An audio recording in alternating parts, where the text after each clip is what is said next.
ঢাকার বাইরেও ভোটের প্রচার তুঙ্গে। চাঁদপুরের ৫টি সংসদীয় আসনে চলছে প্রার্থীদের গণসংযোগ।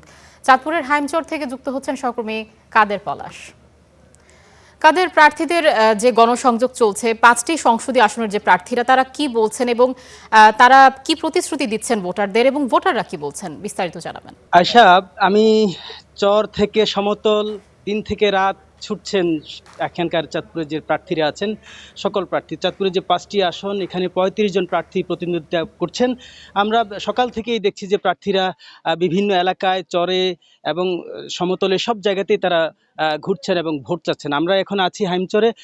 এখানে জামায়াতের প্রার্থী, তিনি সকাল থেকেই সাধারণ মানুষদেরকে প্রতিশ্রুতি দিচ্ছেন, তাদের যে স্বপ্নের কথা, সেই স্বপ্নের কথা জানাচ্ছেন, ভোটের পরিবেশ কি সে সম্পর্কে জানাচ্ছেন। আমরা একটু কথা বলতে চাই চাঁদপুর সদর 3 আসন থেকে যিনি জামায়াতের মনোনীত প্রার্থী শাহজাহান মিয়া। কিভাবে আপনি কি প্রতিশ্রুতি দিচ্ছেন, সাধারণ মানুষকে কি স্বপ্ন দেখাচ্ছেন আসলে?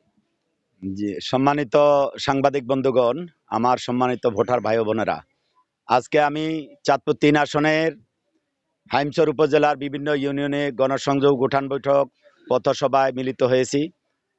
আমাদের সম্মানিত নারী পুরুষ ভোটারদের উচ্ছ্বাস লক্ষ্য করেছি, সকলের মাঝে আগ্রহ।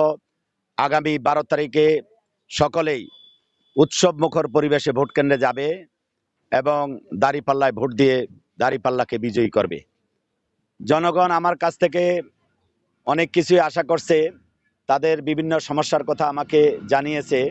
এর মাঝে প্রধান সমস্যা হলো মেঘনার ভাঙ্গন থেকে হাইমচরকে রক্ষা করা, হাইমচরের চরাঞ্চলের মানুষের শিক্ষা, চিকিৎসা, যাতায়াত, যোগাযোগের ব্যবস্থা উন্নত করা। এখানে একটি অর্থনৈতিক জোন হওয়ার কথা ছিল, কিন্তু সেই জোনটা নানা কারণে ষড়যন্ত্র হচ্ছে। হাইমচরবাসীর প্রাণের দাবি, হাইমচরে একটি অর্থনৈতিক জোন অবশ্যই করতে হবে। ধন্যবাদ। আসলে হাইমচর হচ্ছে চরাঞ্চল এলাকা, চাঁদপুর সদরেরই একটা উপজেলা। সেই উপজেলায় মূলত সাধারণ মানুষজন দুর্গম চরে বসবাস করে। তাদের নানা ধরনের সমস্যা আছে। স্বাস্থ্যগত যে চিকিৎসা, সেই চিকিৎসা পায় না। অর্থনৈতিক জোন হওয়ার কথা, সেটা হয় না। সে ধরনের কমিটমেন্টগুলোই দিচ্ছেন এখানকার প্রার্থীরা। শুধু চাঁদপুর সদর না, প্রত্যেকটা উপজেলাতেই, প্রত্যেকটা আসনেই প্রার্থীরা নানান ধরনের প্রতিশ্রুতি দিচ্ছেন সাধারণ ভোটারদের। আয়শা, ধন্যবাদ আপনাকে।